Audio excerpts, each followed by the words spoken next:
This is a presentation on American woman writer Paula Gunn Allen. Allen was a prolific poet, novelist, professor, and a seminal figure both in and in establishing our canon of modern Indigenous literature. She was raised among and identified with the Laguna Pueblo people. Her mother was Laguna Pueblo and Scottish, and her father was Lebanese American. So she grew up between cultures in a lot of ways. She was feminist, two-spirited, and a serial bisexual, both married at several points, but also divorced and identified as lesbian at a certain point. Much of her work in much of her project, was to challenge the patriarchal and Western lens that we apply to a lot of American indigenous history, trying to reframe it through a feminist lens.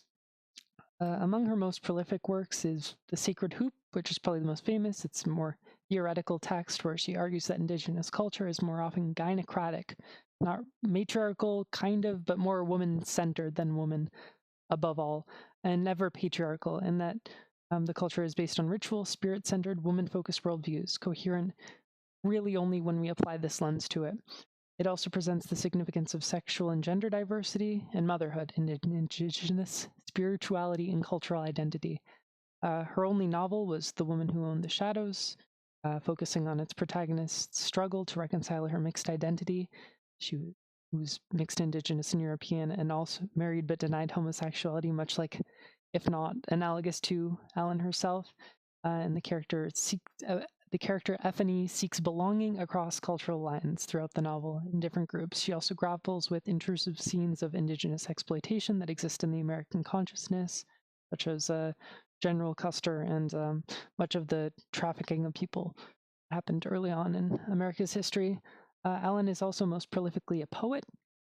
She has 8 published collections of poetry, and among my skimming, I noticed she takes on themes of identity, femininity, spirituality, lineage, and reclaiming history. Like, I read a poem on Pocahontas, reframing it from her perspective. And connections to the course, I think that for re-examining Indigenous history outside of a Western lens and sort of recentering a lot of American Indigenous tales and stories around women is in a form searching for our mother's gardens, as Alice Walker mentions, and then Gunn's own grappling with her mixed identity and the fractured history of American Indigenous culture reminded me of Adrienne Rich and telling us to search the shadows between lights, and also Gloria Anzaldúa when she told us we can only find love of ourselves as marginalized bodies by going deep in the self and spreading out into the world, putting ourselves in our community. And it seems like Gunn came to a lot of the same conclusions of a lot of the people we've read. And also the title of the novel itself is about shadows too, living in the shadows.